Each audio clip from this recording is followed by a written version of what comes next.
It was 2:17 a.m. when the call came in. The dispatcher's log would later note the girl's voice was trembling, but steady. Controlled in a way that didn't fit the words coming out of her mouth. "My name is Emily. I think my stepfather killed my mom. He has HIV. I think she's dead."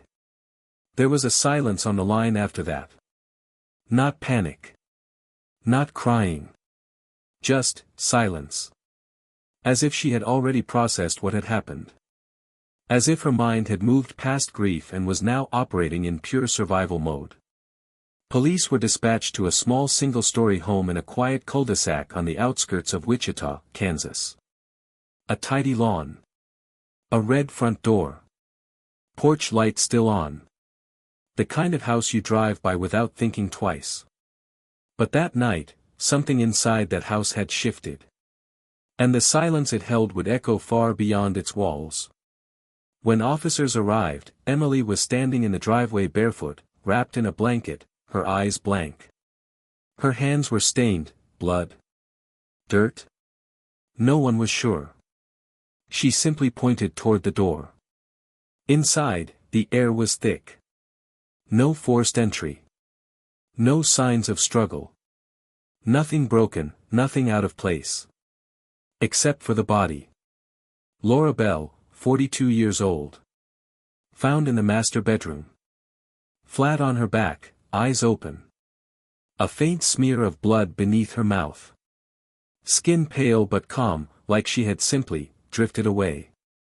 But this wasn't a peaceful death. A belt lay curled beside the bed.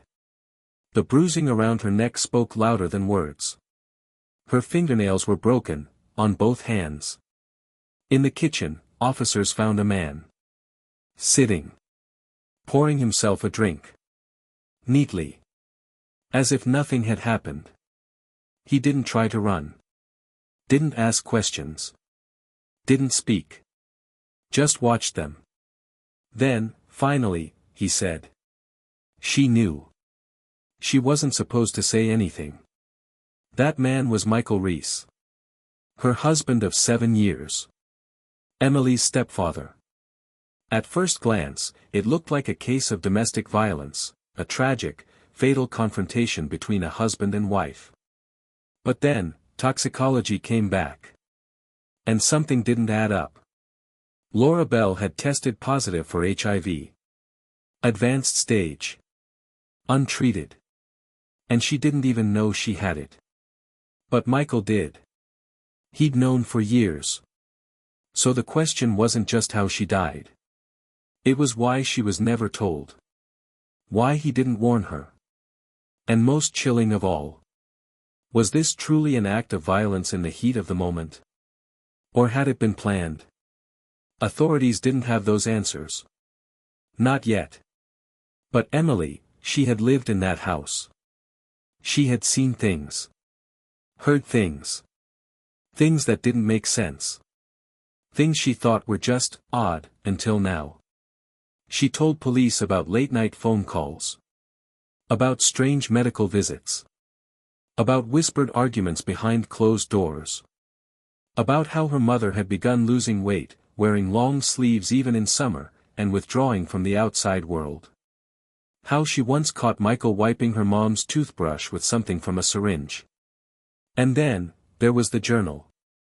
A small, floral-covered notebook hidden inside a shoebox beneath Laura's bed.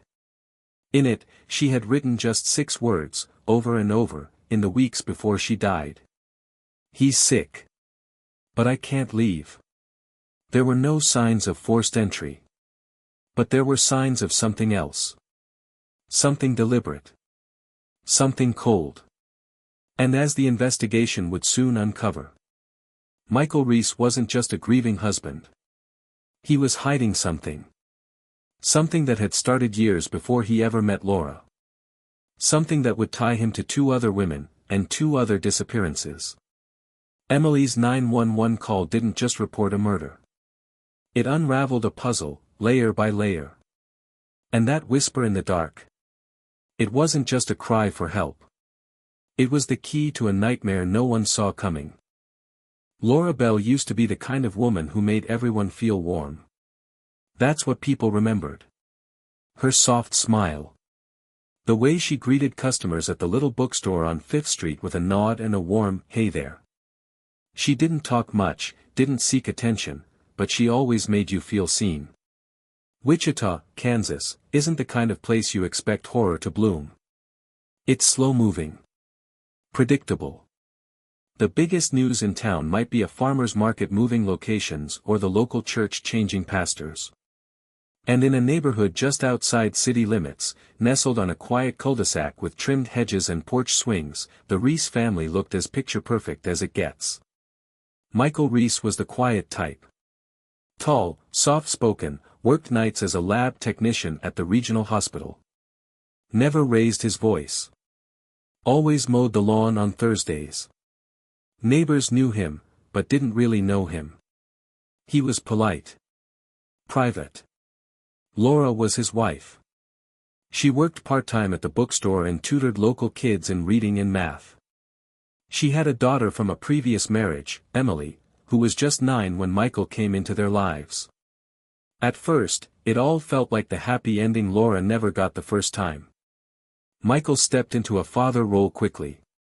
He helped with homework. He taught Emily how to ride a bike. Every birthday, he made home videos of their memories, clips of zoo trips, family cookouts, Emily's first piano recital. People admired them. They were quiet, close-knit, a little reserved, but kind. Stable. But like most masks, the cracks started small. Emily told police later that it happened in ways you don't notice at first. Quiet things. Gentle shifts. Her mom stopped using her cell phone. Michael said it was because of online security threats. She had to use the landline for everything. He installed monitoring software on their home computer, just in case, he said. Laura stopped seeing her old friends. Her book club quietly faded away. One of her coworkers recalled, every time I invited Laura out, she had an excuse.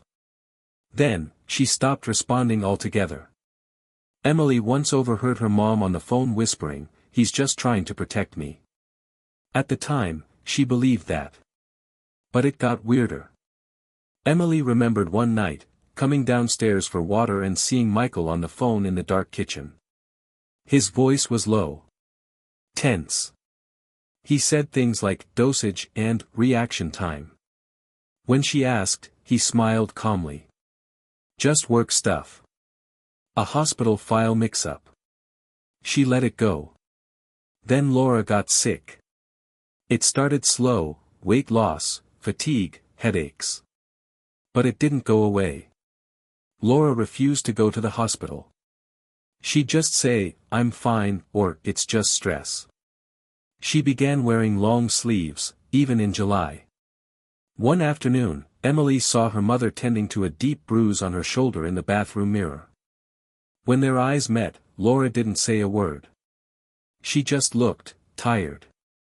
Michael never stopped playing the role. He made dinners. Took care of the house. Even brought flowers home on Fridays.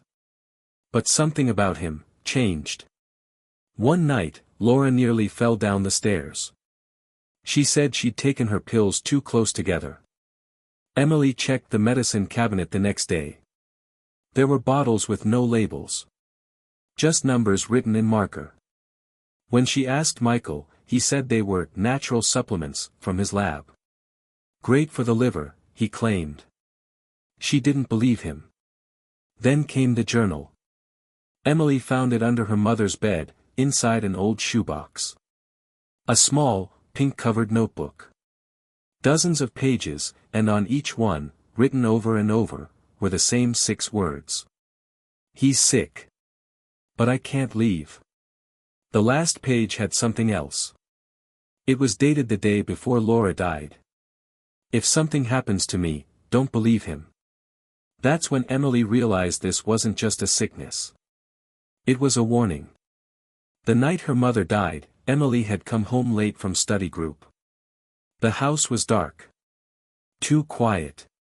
The porch light was off, something her mom never forgot to leave on. She called out. No answer. Upstairs, the bedroom door was cracked open. The silence behind it was the kind that presses on your ears. The kind your gut recognizes before your brain does. Her mom was on the bed.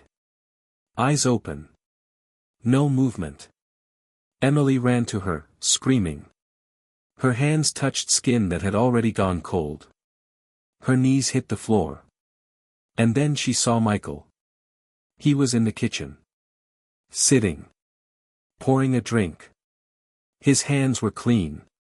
Shirt ironed. Face calm. He looked at her like he'd been waiting. And when the police arrived, when they placed him in handcuffs and read his rights, he didn't resist. He just said one thing. She knew. She wasn't supposed to say anything. But what exactly did she know? And why, if it was just a sickness, just a secret, was it worth killing over? If you're listening right now and something in this story makes you stop and think, hit subscribe so you won't miss the next real crime we uncover. Every single follow helps us keep telling the stories that were meant to stay hidden. Share this video if you believe someone out there needs to hear it. Silence can kill, but sharing the truth might just save a life. The day after the murder, Emily told the investigators something she hadn't told anyone before. She said, "I don't think it was just about my mom." At first, they assumed it was just the grief talking. But then she handed them something she'd kept hidden for weeks, unsure if it even mattered. It was a voicemail. One she had saved on her phone. If you're listening to this, please, just know I tried. I really tried. But I think he knows. And if he finds out I told you. Click. That was it. It had no date, no context. But the voice was unmistakable. It was Laura's. And it had been recorded, 5 days before she died. From that moment, the investigation shifted. Michael Reese wasn't just a husband suspected of murder. He was now the center of something much darker, something deliberate, something that had been building for a long time. It began with medical records. Investigators subpoenaed Michael's personnel file from the hospital. They found out that he had voluntarily transferred departments 4 years ago, leaving infectious disease testing for a more general lab tech role. It seemed minor. But the timing was suspicious. Because just a few months before that, he had tested positive for HIV. The hospital's private records confirmed it. Michael had been diagnosed in 2018. His condition was stable. He was offered treatment, therapy, and regular monitoring. He declined all of it. He told the hospital he was handling it privately. He signed a waiver.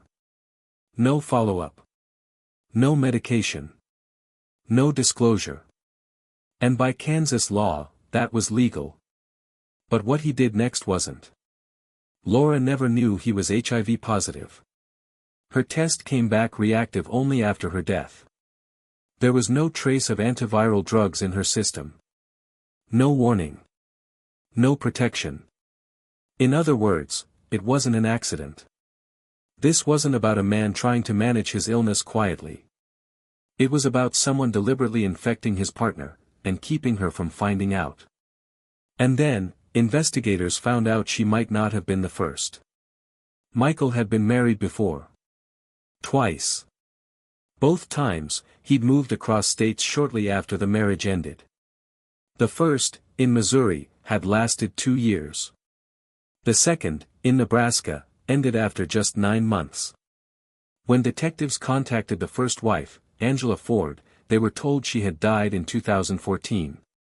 Cause of death, liver failure due to late-stage hepatitis C. She was 41. The second wife, Tara Gibson, had gone missing. Reported missing by her sister.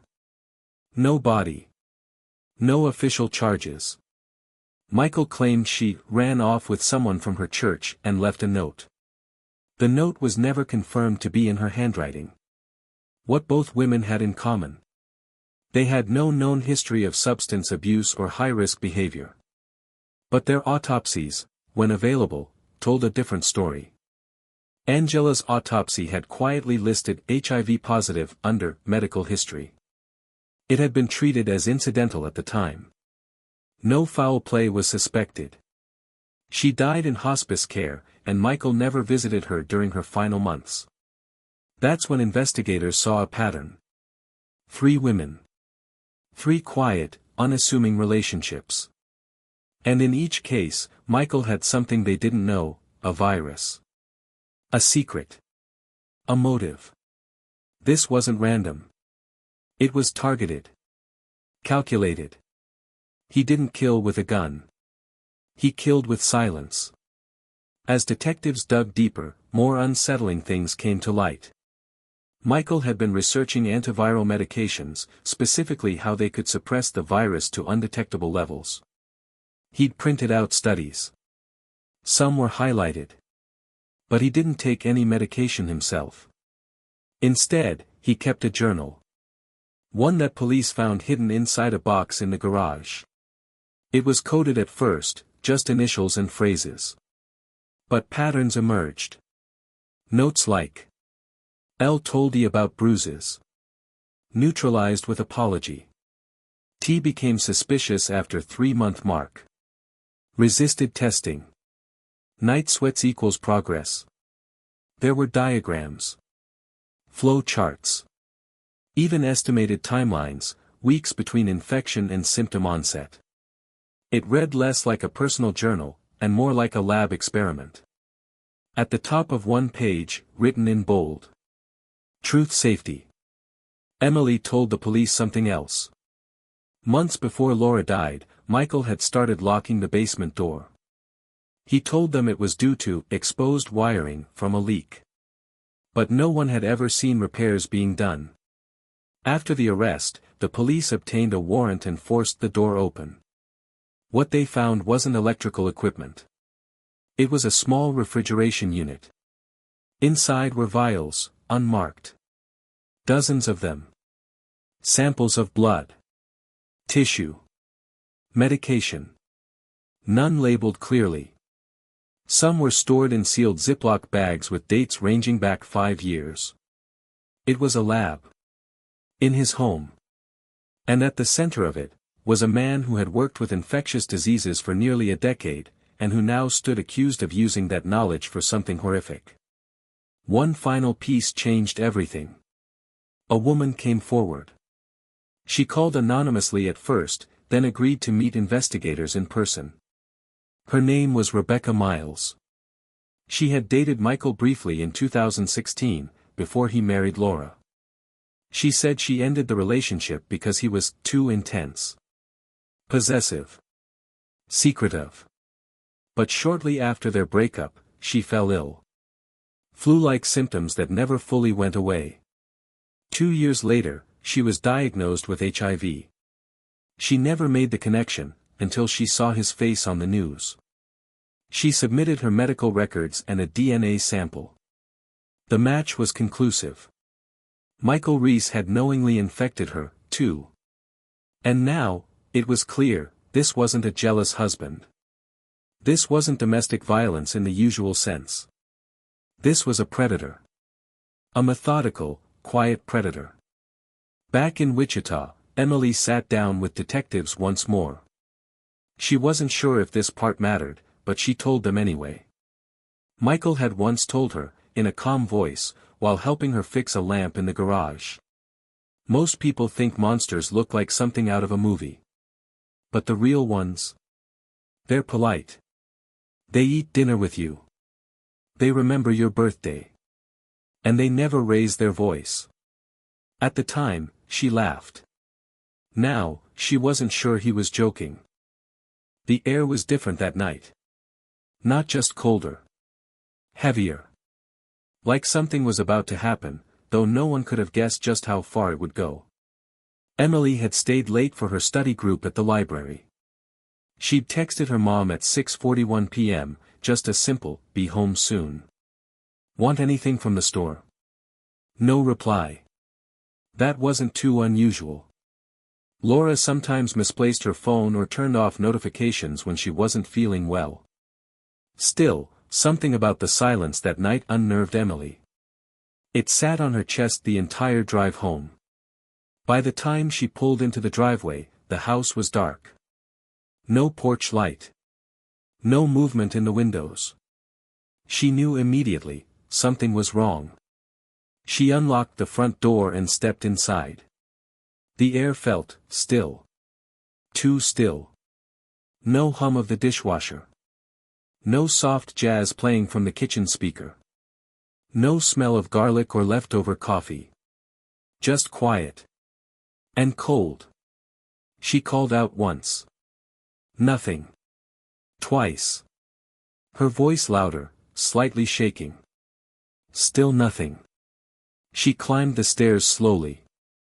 Each step creaked beneath her, a sound that had always comforted her, until now. The bedroom door was ajar. Inside, the only light came from the street lamp outside the window, casting a dim orange glow across the room. And there, she saw her. Laura. Lying on the bed. Still. Eyes open. There was no blood. No obvious sign of injury. Just a faint discoloration around her neck and a line of dried saliva at the corner of her mouth. Emily froze. She couldn't move. Couldn't speak. Her body disconnected from her brain, as if her nerves had shut down to protect her from what she was seeing. Then something snapped inside her. She ran to her mother's side, shaking her, yelling, screaming for her to wake up. But Laura was already cold. The worst part? Her expression. It wasn't fear. It was resignation. Downstairs, Emily stumbled into the kitchen, disoriented and gasping for air. And that's when she saw him. Michael. Sitting at the kitchen table. Calm. Pouring himself a drink, bourbon, neat. He didn't look up when she entered. Didn't seem startled or confused. Just, blank. Like he'd already processed everything. Emily screamed at him, demanding to know what he did, what happened. He took a slow sip of his drink and said. She knew. She wasn't supposed to say anything. Emily backed away. Then she called 911. Her voice on the recording is calm at first, chillingly calm. This is Emily Reese. I need police and an ambulance. My stepfather killed my mother. The dispatcher tried to ask questions, but Emily's voice broke, her breath quickening, and the rest of the call is a blur of crying, panic, and incoherent phrases, except for one. He has HIV. She didn't know. Police arrived at 11:38 p.m. Michael opened the door himself. He was still calm. Cooperative. Polite. He let them in, told them where Laura was. He didn't resist arrest. When they cuffed him, he even asked, "Should I bring a jacket?" It was as if none of it mattered to him. The investigation started immediately. Laura's autopsy revealed what police already feared, strangulation. A soft tissue injury around the neck. Broken capillaries in her eyes. No defensive wounds. No bruises on her hands or arms. She hadn't fought back. Or, she hadn't been able to. Toxicology confirmed it, Laura had been drugged. A benzodiazepine compound was found in her blood. Something strong. Something fast. But not lethal on its own. The drug would have left her groggy. Disoriented. Weak. She wouldn't have been able to resist. It was premeditated. This wasn't rage. It was, clean. Planned. Investigators began piecing together the hours leading up to the murder. Laura had called in sick that morning. She hadn't gone to the bookstore or responded to messages from coworkers. Around 2:30 p.m., she was seen checking the mailbox in her robe. The neighbor across the street waved. She didn't wave back. Michael's work records showed he had clocked out early, unusual for him. His keycard logs showed he left the hospital around 3:12 p.m. and drove straight home. No security footage showed him stopping anywhere else. That was the window. Roughly 7 hours between when he arrived, and when Emily found the body. 7 hours. What did he do during that time? Police believe he drugged Laura sometime after she checked the mail. Possibly in her tea or a meal. They found 2 used teacups in the sink. One of them had trace amounts of lorazepam, a prescription sedative. There were fingerprints only from Michael and Laura. They found her phone wiped clean. Messages deleted. Her journal moved from under her bed to a dresser drawer. And the bedroom? Spotless. Too spotless. The bedding had been washed and remade. The laundry machine was still warm when officers arrived. Inside, only a set of sheets and a pillowcase. There was no sign of forced entry. No weapons. No chaos. Only that same, echoing sentence. She knew. She wasn't supposed to say anything. The town of Wichita reacted with a mixture of horror and disbelief. News broke within 48 hours. A well-respected lab technician had murdered his wife, possibly infected her with HIV, and sat drinking in the kitchen while her daughter discovered the body. Neighbors held vigils outside the Reese house. People came with candles, flowers, signs reading, "Justice for Laura." Local churchgoers remembered her as soft-spoken, always helping out at community events. Kids from her tutoring group left handmade cards. One read, "Miss Laura helped me read my first book. I miss her." But the silence around Michael was deafening. No one really knew him. Not really. His co-workers described him as professional, distant, polite. He never caused trouble. Never raised his voice. Never talked about home. And maybe that was the problem. He was the kind of man who could blend in perfectly. Who never made a scene. Who smiled in just the right places. The kind of man who could keep a secret for years. Emily, meanwhile, was placed under protection. She gave a formal statement to the police and appeared twice before the grand jury. In each testimony, she was precise. Unshaken. As if some part of her had gone numb. She told them about the basement. About the locked refrigerator with vials inside. About the surveillance software Michael had installed. About the time she overheard him talking to someone on the phone late at night, someone he called Dr. M. But no such doctor existed. Not in any hospital in the region. Just another ghost in Michael's world. And then there was the video. Police found it on a USB drive, hidden behind a false panel in the study wall. It was a short clip. Less than 5 minutes. Grainy. Black and white. No audio. It showed Laura sitting on the edge of their bed. Her shoulders hunched. Her hands shaking. Michael stood in front of her. He didn't touch her. He didn't yell. He just stood there. Watching her. The time stamp on the file.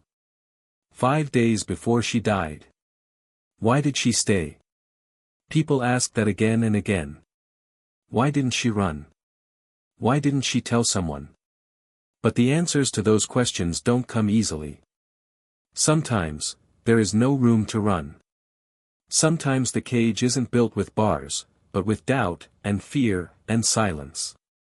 Sometimes the monster lives in your house. Sleeps in your bed. Sometimes he kisses you goodnight, and poisons your tea.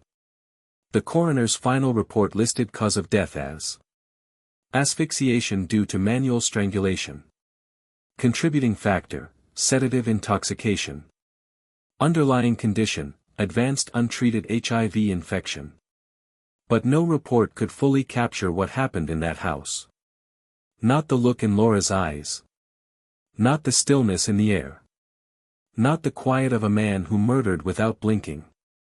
And when the trial came, Michael's lawyers tried everything: mental illness, emotional distress, even accidental overdose. But the jury didn't buy it. Because monsters don't always scream. Sometimes, they whisper. The courtroom was full. Not just with people, but with tension. A kind of tension you could feel in your throat, like dust you couldn't quite cough out.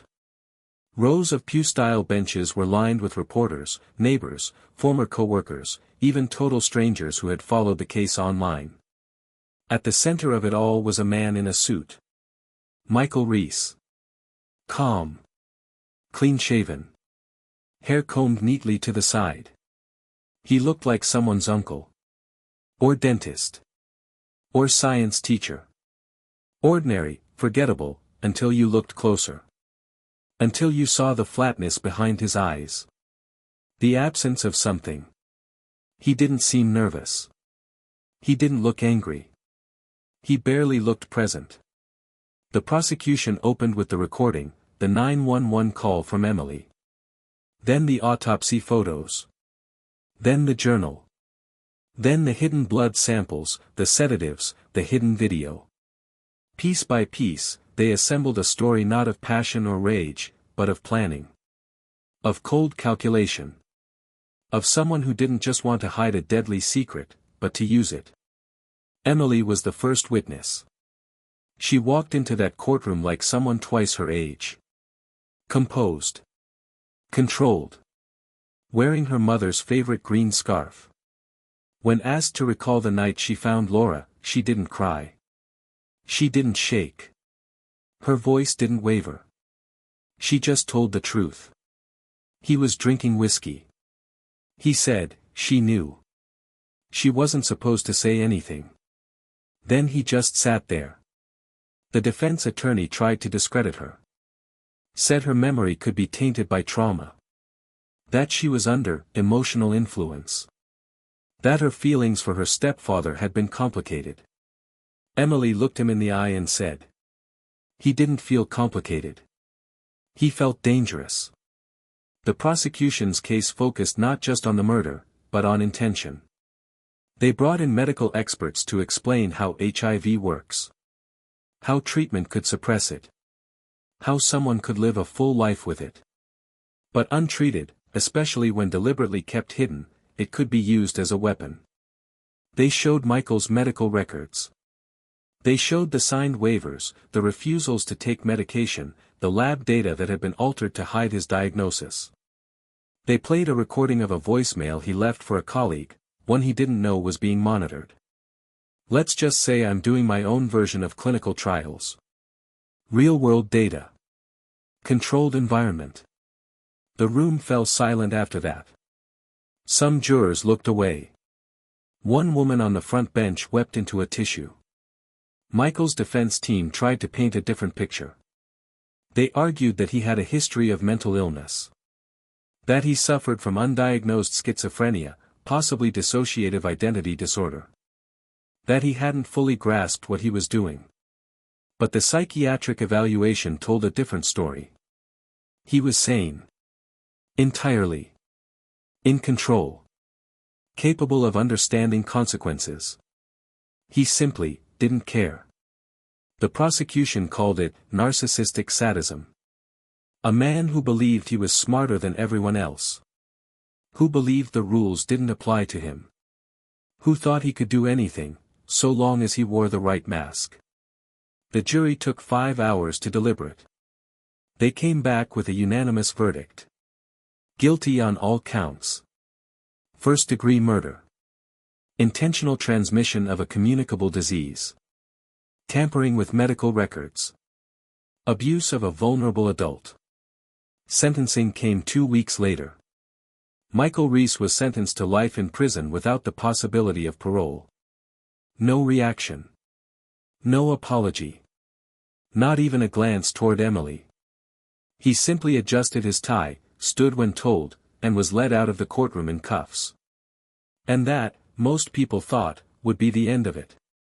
But stories like this don't really end. They echo. In the months following the trial, Emily tried to live normally. She moved in with her aunt across the state. Changed schools. Started therapy. Changed her last name. But the nightmares stayed. Not of her mother. Of him. She said she dreamed of the kitchen. Of that moment when she turned the corner and saw him sitting there. Calm. Holding a glass of whiskey. In the dream, he always looked up at her. And smiled. Laura's old workplace held a memorial service. Customers came with cards. Kids she had tutored stood up one by one and read poems. One girl, 10 years old, brought a stack of library books with post-it notes that read. Miss Laura said I was smart. Miss Laura told me I could do anything.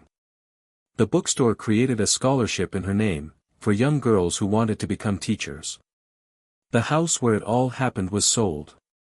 Cheap. The new owners painted it white. Changed the doors. Ripped out the rose bushes Laura had planted. Still, some neighbors said they couldn't look at it the same. One man walked his dog a different route just to avoid it. Another woman said she sometimes swore she saw someone standing in the window. Just watching. What disturbed people most wasn't just what Michael did. It was how he did it. So quietly. So patiently. For years, he had built a life that looked safe. Respectable. Normal. And underneath it was a slow, deliberate rot. He didn't lash out. He didn't explode. He waited. He watched. And when the time came, he acted without hesitation. The poison wasn't in a pill. It was in the silence. Years later, Emily agreed to be interviewed for a documentary. She was in college by then. Studying psychology. She said she wanted to understand people like Michael. Not to forgive them, but to stop them. When asked if she ever suspected what he was capable of, she said, I think deep down, I always knew something was wrong. But you don't expect evil to look so polite. She paused, then added. He didn't kill her with his hands. Not really. He killed her with his decisions. His lies. His control.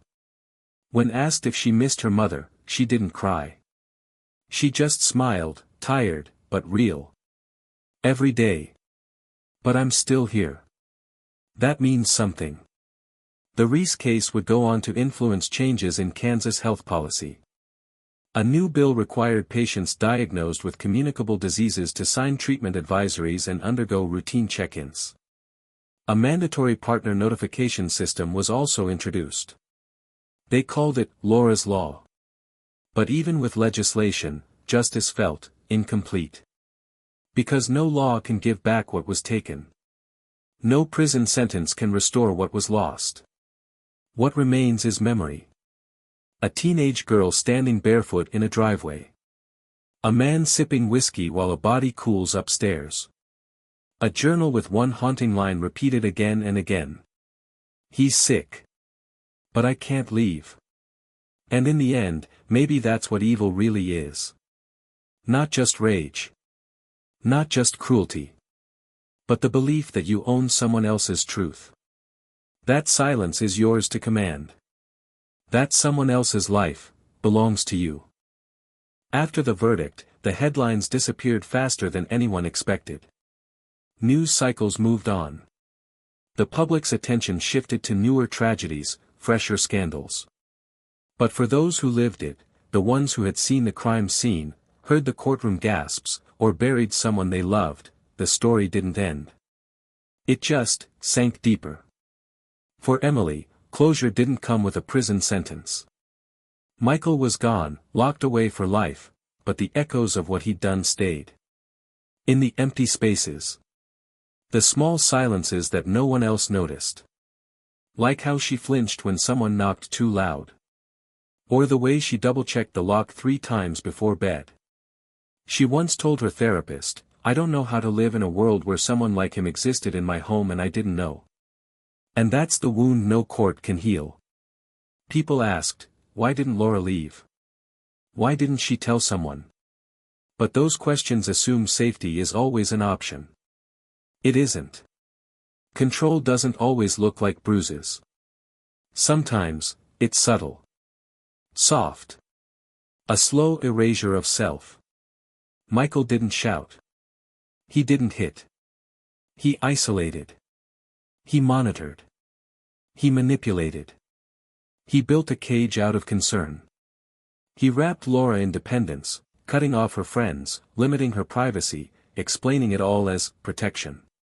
By the time she realized she was in danger, the exits had already been sealed. Not with locks. But with fear. What if no one believed her? What if he found out she was planning to leave? What if Emily got hurt? She chose to stay, until she couldn't anymore. Experts later described Michael as covertly violent. A man who inflicted harm not with fists, but with control.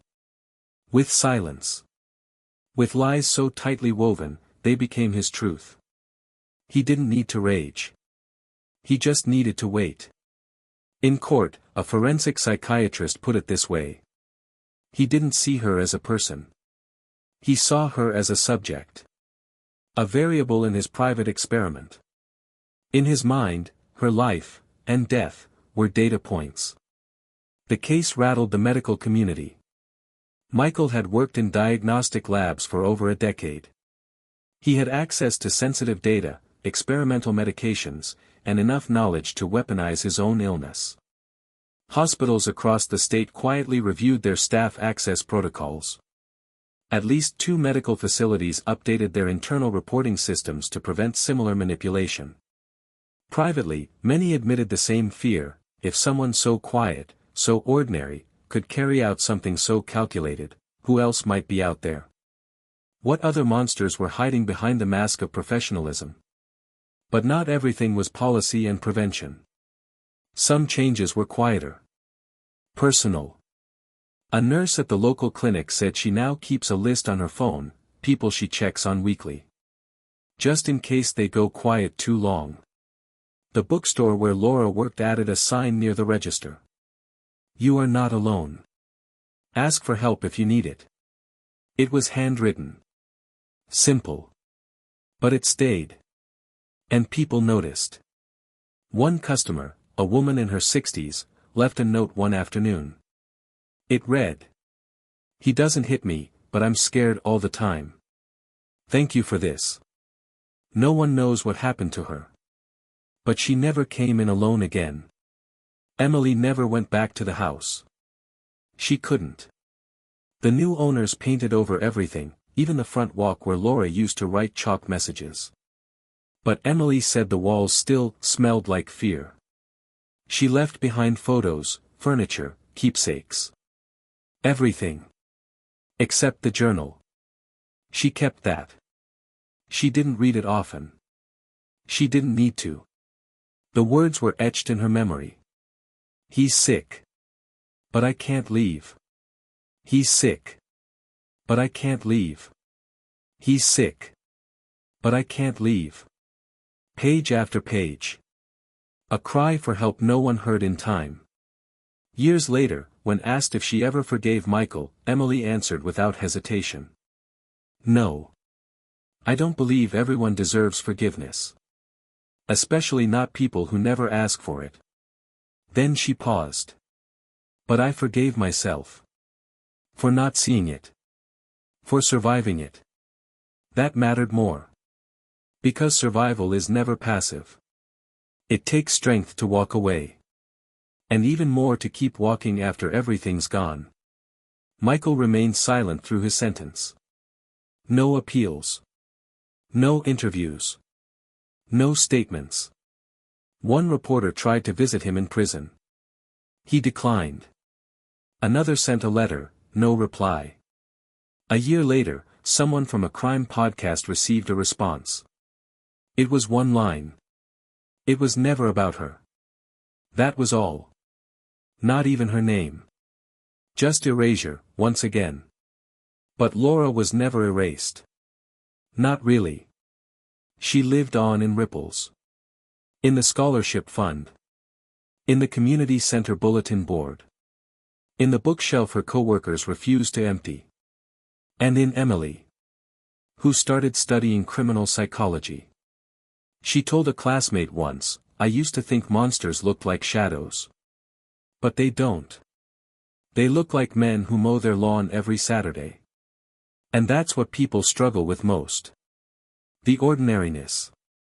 The way evil didn't scream, it whispered. It smiled. It made tea. It said, "I love you," while planning your death. The Reese case never became a blockbuster documentary.